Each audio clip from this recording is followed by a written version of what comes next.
Anytime pwede tayong mag-communicate sa Kanya, anytime pwede tayong mag-worship sa Kanya. So ang nakikita ko po dito, kung sino yung pinaka-close sa Panginoon, doon dadaloy ang blessings. Hindi maaring hindi kasi sabi niya, I am the vine, you are the branches. Kapag nawala yung branch, mamamatay. Pero kung ikaw ang nakakonekta, every minute of the day, ikaw ay aware na nandiyan ang Panginoon, na hindi Kanya bibitawan, hindi Kanya pababayaan. Siguradong-sigurado po yung mga blessings na yan. Are you ready? Are you ready for a spiritual revival? For healing miracles in your life? For blessings and financial breakthroughs? Are you ready for a deeper relationship with God? Welcome to our program, Living the Blessing by Terry Chang Ministries.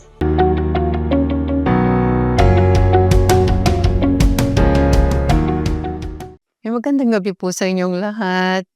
I would like to welcome you po dito sa ating ICGM and thank you for joining us. Napaka-importante po ng gabing ito. Although hindi pinanganak si Jesus itong December, kaya lang ito sineselebrate all over the world, pero tayo natutuwa dahil pinanganak na ang ating Panginoong Jesus bilang ating Lord and Savior. Kung hindi nag-take place yan, hindi siya naging tao, ay tayo lahat ay walang future. Pupunta tayo lahat sa impyerno. Kaya nagpapasalamat ako sa Panginoon at mahal na mahal niya tayo. So, ngayon po ay napaka-importante din ng ating message. Ang title po natin is Faith in Action, which is part 1.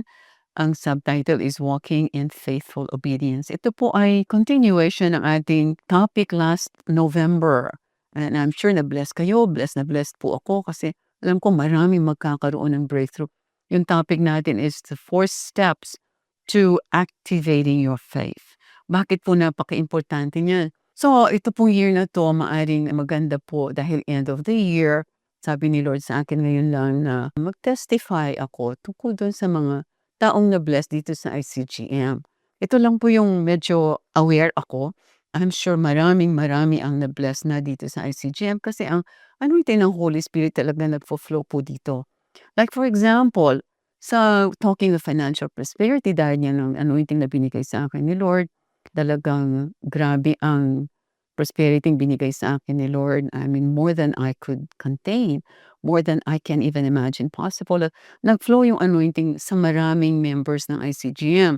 For example po, si Pastor Joms, nandiyan si Pastor Joms, sabi nga niya, di siya tiga Palawan, and yet nung nagbigay ng property ang Palawan government, siya ay nabigyan. Parang napaka-imposible po. So ngayon meron siyang church na flourishing dito sa Palawan. Or si Sister Lizelle Dampin. Ito po si Sister Lizelle ay talagang gusto niya maging financier dito sa kingdom ng Panginoon. At sabi nga niya nagkaroon siya ng isang napakalaking bahay na parang 3 palapag pa nga yan sa laki. Dan binigyan ako ng picture niyan. At wala siyang ginastos kahit 5. Kumbaga binigay talaga lahat ng kanyang employer. Hindi lamang po bahay ang binigay sa kanya na napakalaki, binigyan din siya ng sasakyan, binigyan din siya ng business. Talagang grabeng-grabe ang pananampalataya niya. Dahil talagang nakita niya na ang salita ng Diyos ay napaka-importante para paniwalaan natin. Si Sister Belle at saka Sister Maylin, ewan ko kung nandito sila, nagkaroon pa nga sila ng international business kung saan-saan sila nagta-travel.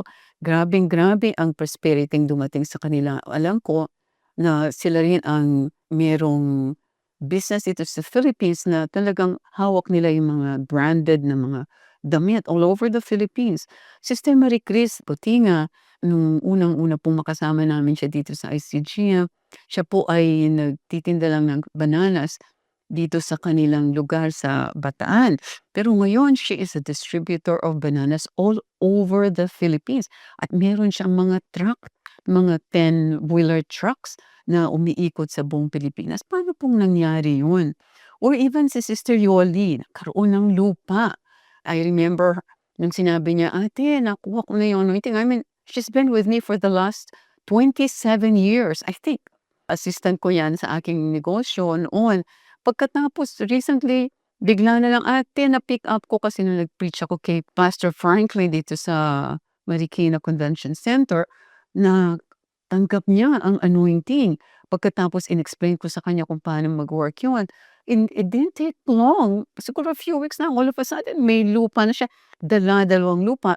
Pagkatapos meron pang nagbigay, nag-offer na paggagawa yung bahay niya dito sa lupang nakuha niya. Can you imagine? Anong klaseng mga blessings ang tinatanggap dahil naniniwala tayo. Divine healing naman po, ito yung mga imposibleng gagaling. Like for example, sa Sister Gina, cancer of the breast. At talagang makita niyo po yung breast niya talaga, meron na yan na wound na napakalaki, nag-spurt ang blood. Talagang sinabi ng mga doctors ay ano siya, cancer. Alam ko 'pag may discharges na ganyan talagang nasa last stage na yan, nasa fourth stage na, malignant na yan lahat at yun po yung diagnosis sa kanya.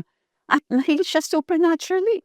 Walang surgery, walang chemotherapy, parang ako, walang radiation treatment. Ako 3 beses nagka-cancer, na-heal completely, walang surgery, walang chemotherapy, walang radiation. Ganyan po nangyari kay Sister Gina. Tapos so completely healed siya. Sabi niya wala, cancer-free, zero. Paano nangyari yun? Supernatural. O itong isa pong pinagpi-pray natin na like si Brother Erwin, ito po yung brother-in-law ko na diagnosed na may cancer of the liver at binigyan na lang po ng 3 months to live. At after like 1 month, sa pray kami ng pray ng ate ko, siyempre kasama din ng brother ko, pray kami ng pray. Pagkatapos po ngayon, completely healed. Can you imagine? Mamamatay na lang. Tapos completely healed. Walang makita kahit isang cancer sa kanyang liver. Can you imagine? Hindi pa po yan, napakarami pa po ang na-heal dito. Lalo-lalo na, ine-expect natin dun sa topic natin last month, ipagpatuloy nyo yung 4 steps na yan dahil mag-work yan, whether you like it or not, mag-work yan kapag pinagpatuloy nyo. Kasi po sinasabi sa Hebrews 11:6, 'di ba? Without faith, we cannot please God. So, napaka-importanting may faith tayo kasi ito yung foundation ng Christian living. Kung wala tayong paniniwala, papaanong paniniwala sa Panginoon, papaano natin siyang mapi-please, 'di ba? Kaya yan ang magpapa-please sa Panginoon, naniniwala tayo sa bawat salitang binitawan niya sa Bible. Ang Panginoon kinreate niya tayo para magkaroon ng relationship with Him, para magkaroon ng intimacy with Him. Parang kay Adam and Eve, 'di ba kinreate niya yan? Tapos He was walking and talking with Adam and Eve every day in the garden. Nasa heaven si God, tapos bababa dito sa lupa para mag-walk and talk with Adam. But right now, that is no longer the case kasi God lives on the inside of us. So anytime, pwede natin kausapin si God. Anytime. Pwede nating sabihin sa kanya kung anong problema natin. Anytime pwede tayong mag-communicate sa kanya. Anytime pwede tayong mag-worship sa kanya. So ang nakikita ko po dito, kung sino yung pinaka-close sa Panginoon, doon dadaloy ang blessings. Hindi maaring hindi kasi sabi niya, I am the vine, you are the branches. Kapag nawala yung branch, mamamatay. Pero kung ikaw ang nakakonekta, every minute of the day, ikaw ay aware na nandiyan ang Panginoon, na hindi ka niya bibitawan, hindi ka niya pababayaan, siguradong-sigurado po yung mga blessings na yan. In fact, ang sinasabi ng Panginoon, di na natin dapat inahangad ang mga blessings kasi given na yan, ginawa na yan ni Jesus. Kaya lang, kailangan pa rin po dito sa, like sa ICGM, kasi kayo yung mga members, kayo po ang literally magfa-follow dito sa footsteps kung magpi-preach ng gospel all over the world. Di natin alam kung paano gagawin yan, pero kayo talaga ang linagay ni Lord dito para mag-grow spiritually, para po talaga makibaka yan. Walang authority si Satan over our lives, walang authority over our body. Kaya imposibleng hindi gumaling ang isang katawan, imposibleng hindi ka mag-prosper financially dahil kailangan ng pera to finance the gospel, lalo-lalo na kung diyan ka kinol. So, aparte pa po diyan, alam natin na dahil sa ginawa ni Adam na kasalanan, ay nagkaroon ng effect yan sa buong humanity. Nagkaroon tayo ng kasalanan lahat, bahid ng kasalanan. Ba't pinadala niya si Jesus? At tandaan po natin lagi ako, every day sinasabi ko kay God kung sino si Jesus. Kasi kailangan kong ma-recall, kailangan kong ma-remember ano pang ginawa ni Jesus for me. Ang ginawa niya, Siya ay Diyos, siyempre makapangyarihan sa lahat. He created all of us, the 8 billion people population. He created all the stars in the universe, all the galaxies, all the heavenly bodies in the entire universe. Lahat ng nakikita mo, lahat ng di mo nakikita, kinreate ni Jesus kasama God the Father, kasama ang Holy Spirit. So, and itong Diyos na ito ay bumaba dito para mag-sacrifice siya sa atin, para mag-suffer sa atin. Kung ito lagi nating tinatanim sa ating puso, we will never go wrong. Kasi mabibuild na mabibuild na mabibuild ang faith natin dahil dito sa ginawa ni Jesus. Bakit siya ngayon bumaba dito sa lupa? Number one, to redeem us from the curse of the law of sin and death. Ano ba yung curse? Sakit is part of the curse. Cancer, mga cardiovascular, arthritis, diabetes, lahat yan part of the curse. Kung hindi ka gumagaling, there must be something wrong. Wala kang revelation or wala kang faith or kulang yung time mo with the Lord. Hindi maaring pag ikaw ay branch at nakahawak ka dito sa vine, hindi maaring hindi mag-flow yung divine health and healing sa katawan mo. Every cell, every tissue, every drop of blood, every bone marrow ay dadaloy ang healing, dadaloy yung divine health and healing na yan. Dadaloy, di maaring hindi. Kasi yan ang sinabi niya sa salita niya, ginawa na ni Jesus yan. Prosperity, napakasimpleng bagay ng prosperity. Talagang, ang tao naghihirap, maraming nagpapadala sa amin ng mga messages na gustong magpakamatay dahil maraming utang, baon na baon. Sabi ko nga, ito yung pinaka-last concern ko, ang prosperity, ang pera. Because napakadali po ng pera. In fact, sinabi niya, si Jesus, kinuha niya ang ating kahirapan at binigyan niya ang kanyang kayamanan sa atin. There's no reason bakit hindi tayo mag-prosper. Kaya po yung tinuro ko nung last November, yung how to activate your faith. That is very important. Marami sa inyo, marami, lalo na yung mga desidido, yung mga diligent, maraming magiging mayaman, multi-millionaires, because the kingdom needs you to finance the gospel. Hindi lang para sa sarili natin na makabili tayo ng kotse, makabili tayo ng magandang bahay, 4 bedrooms at swimming pool. Of course, ibibigay lahat ni Lord dyan sa atin. Kailangan natin yan. Gusto niya tayo nagsiserve sa Kanya. Gusto niya maganda yung buhay natin. But more than that, ang gusto ni God sa atin, that we will be a blessing to others. So, yung pong fulfillment naman ng ating calling is so important to God. Wala na pong mas importante kaysa dito sa calling na yan, na ma-fulfill natin ang calling natin. Kasi kapag hindi natin na-fulfill yan, for example, ako itong head dito sa TCM. Kung hindi ko nagawa itong TCM for the last 8 years, for the last 27 years since I started preaching, thousands and thousands of people have become born again because dito sa akin pag-preach all over the world, nag-preach ako, nagta-travel kami dalawa ni Robert all over the world.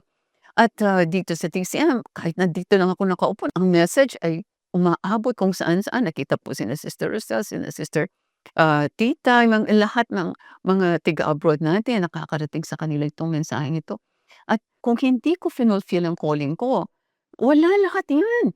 Makakaapekto sa body of Christ at gano'n din po kayo kung hindi niyo i-fulfill. Ano pang ang calling okay, ikaw maaaring calling mo maging mother, calling mo maging doctor, calling mo but on top of that, ang calling talaga na sinabi ni God na para ma-prepare tayo for the works of God, for the works of the Lord, ay ang preaching the gospel all over the world. Preaching the gospel. Pagkatapos yung anointing babagsak sa atin to heal the sick, deliver the brokenhearted, cast out demons, raise up the dead, and set the captives free. Yan ang works for the kingdom na ine-expect ni Lord. Yan ang ating aasikasuhin eventually. Yan. Kasi pag dumating na itong Great Tribulation, wala na. Tapos na yung role natin. Pagdating natin sa heaven, ano yung ihaharap natin kay God kung hindi tayo kumilos dito? Ang reward natin in heaven will be based solely on what you've done here on earth. Kaya napaka-importante kay God na ma-fulfill natin, bawat isa sa atin, ang ating calling. So, kaya po pinag-aralan natin yung 4 steps to activate faith. Tapos i-review po natin bago ako mag-proceed dito sa topic natin for tonight. Ang sabi ko, give consistently. Di ba?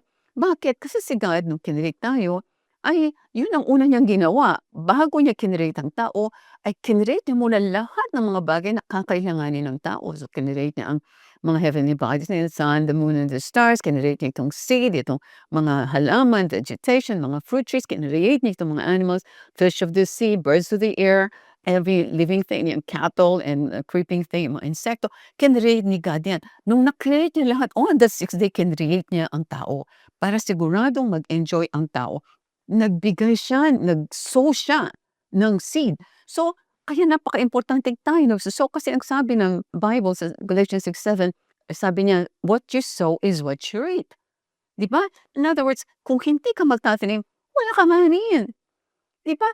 Sinasabi sa Bible, if you sow sparingly, you will reap sparingly. Kung konti lang ang tatanim mo, konti lang ang iyong hanian. Kasi like for example, magtatanim ako ng isang sili, yung sili na ano, yung labuyo, and ganyan. Sa isang paso, mga maraming tutubo dyan siguro, mga 20 pieces sa isang paso.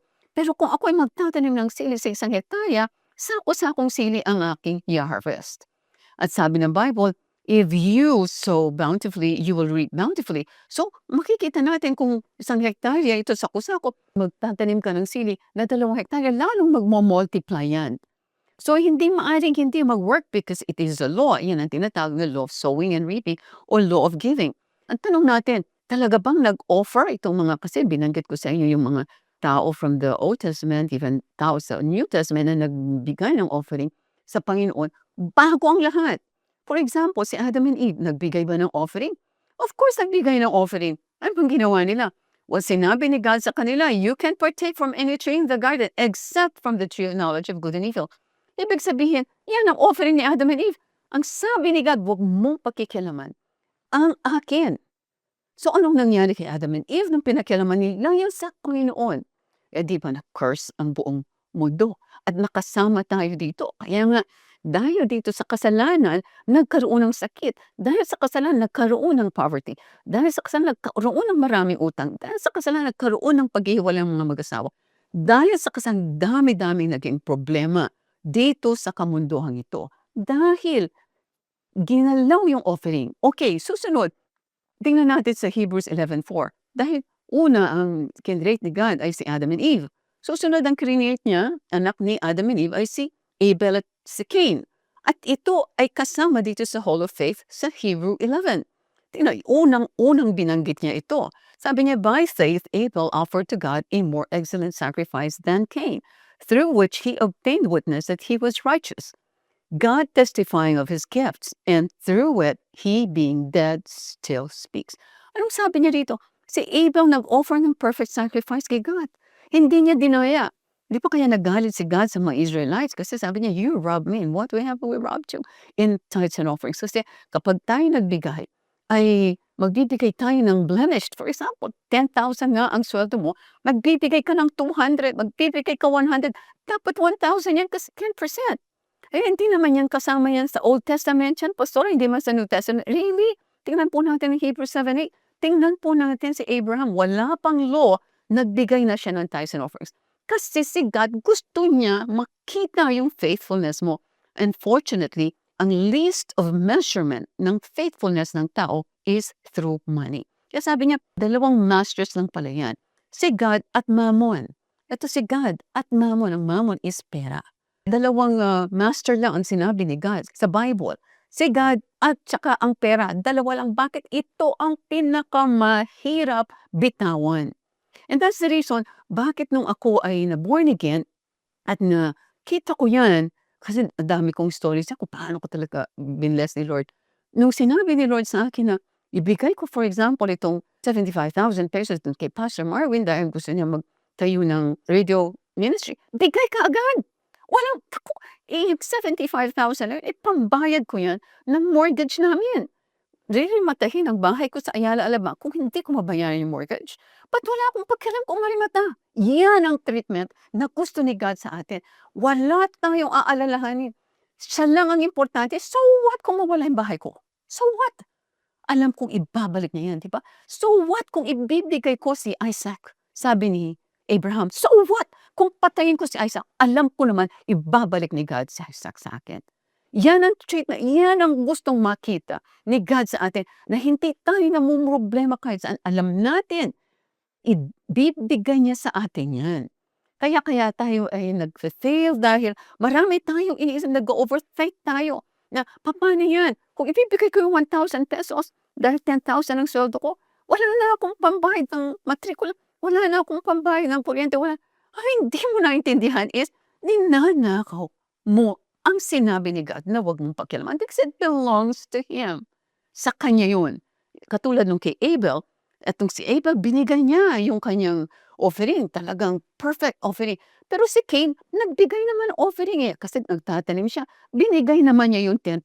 Bakit hindi tinanggap ni God ito? Di ba? Kasi yung may standard si God. Ito yung gagawin, ito yung ibibigay mo sa akin. Ito yung may dugo, etc. Ito yung ibibigay mo sa akin, no less. Bakit ang mga Israelites ay nakyusahan na nandadaya sa kanya? Kasi ang ino-offer nila yung mga may blemish. For example, gusto niya, puting-puti yung kanyang lamb. Puting-puti, hindi mag-o-offer ng kung anong may blemish. Kaya lang yan ang ino-offer kay God. Tandaan po natin, God is holy. So, kung tayo ay magiging ganyan ka-sensitive sa gusto ng Panginoon, napakadali po ng prosperity. Yan ang mas madali pa yan sa healing. Kasi sa healing talagang manghihina ka, talagang like cancer ka, talagang may pain na grabe-grabe. Parang napakahirap mong tumayo para mag-worship kay God, hindi ka makatuyo dahil nahihilo ka, etc. etc. Pero sa pera, kayang-kaya natin. Parang mas madali po yan pera kesa sa healing.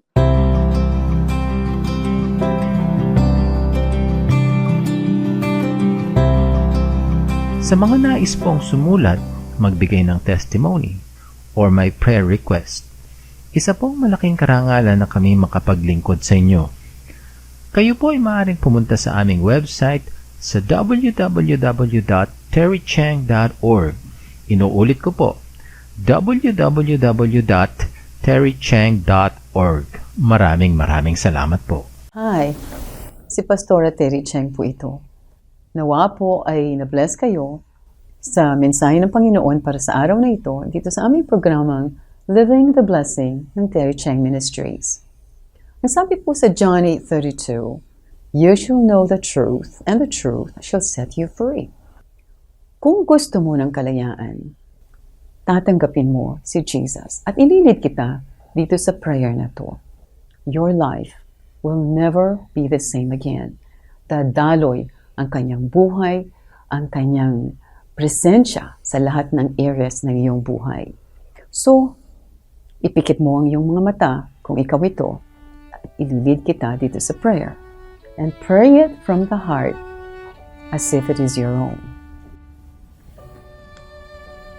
Heavenly Father, patawarin niyo po ako sa lahat ng aking mga kasalanan.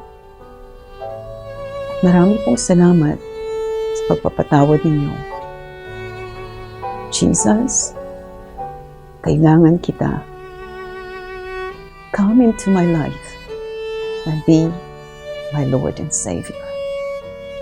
Holy Spirit, change me, mold me, transform me into that person that you designed and created to be.